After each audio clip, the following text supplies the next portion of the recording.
Comme le christianisme, le judaïsme se réclame de la Bible hébraïque, appelée également Ancien Testament. Comme le christianisme, le judaïsme ajoute quelque chose à ses écrits fondateurs. Pour les chrétiens, il s'agit du Nouveau Testament, pour les juifs, il s'agit de la tradition orale ou Torah orale, laquelle permet d'interpréter la révélation écrite. Cette Torah orale fut, selon les Juifs, révélée à Moïse au Sinaï avec la Torah écrite, puis transmise oralement et scrupuleusement de génération en génération, avant d'être mise par écrit dans le Midrash, la Mishnah et le Talmud. C'est cette Torah orale qui fait en grande partie la spécificité du judaïsme rabbinique tel qu'il est pratiqué aujourd'hui. Aussi, il paraît donc intéressant de s'interroger sur la légitimité de cette Torah orale. Est-elle réellement d'origine divine? Remplit-elle sa fonction d'aide à l'interprétation de la Bible? Est-elle fidèle à la révélation écrite qu'elle prétend accompagner et interpréter? Après examen de la Bible hébraïque, il semble que les contradictions sont nombreuses. En effet, la Bible affirme clairement que l'alliance de Dieu avec Israël est basée sur la parole écrite seulement. Ainsi, en Exode 24, versets 3 à 4, nous lisons « Moïse vint rapporter au peuple toutes les paroles de l'Éternel et toutes les lois. Le peuple entier répondit d'une même voix « Nous ferons tout ce que l'Éternel a dit. » Moïse écrivit toutes les paroles de l'Éternel. En Deutéronome chapitre 28, verset 58, nous lisons également « Si tu n'observes pas et ne mets pas en pratique toutes les paroles de cette loi écrites dans ce livre. » Nous pourrions également citer bien d'autres passages qui abondent en ce sens et où jamais il n'est question de Torah orale, mais où l'alliance de Dieu est explicitement et exclusivement fondée sur sa révélation écrite. On ne trouve aucune référence, même implicite, à une Torah orale dans la Torah écrite. Au contraire, il y eut des époques où la Torah écrite fut largement ignorée par le peuple.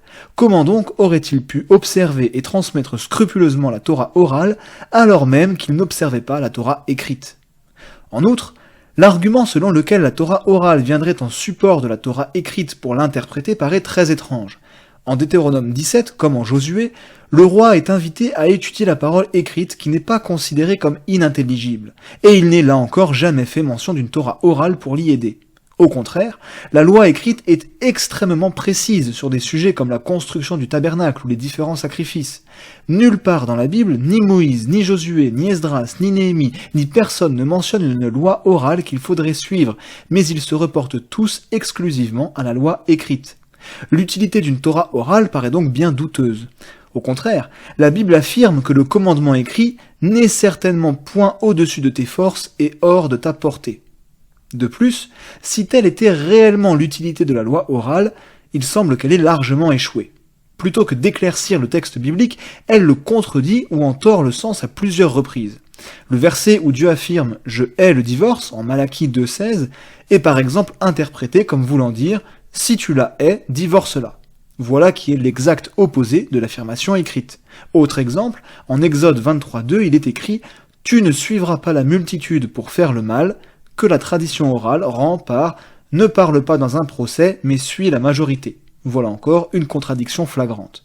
Notons également l'existence non pas d'une tradition orale unique, mais de différentes traditions orales parfois contradictoires.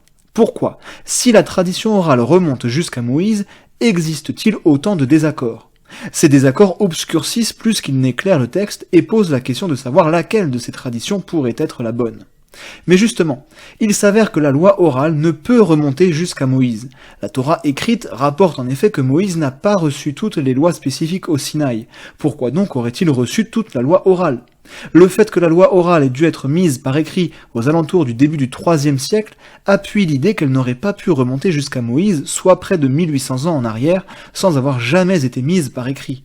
Les raisons invoquées par les rabbins pour justifier cette mise par écrit sont les difficultés rencontrées par les juifs dans leur vie quotidienne, lesquelles ont nui aux études religieuses, ou encore leur persécution. Mais que dire alors des juifs exilés au temps d'Esdras ? Pourquoi n'auraient-ils pas mis par écrit la loi orale, eux qui vivaient les mêmes difficultés des siècles auparavant ?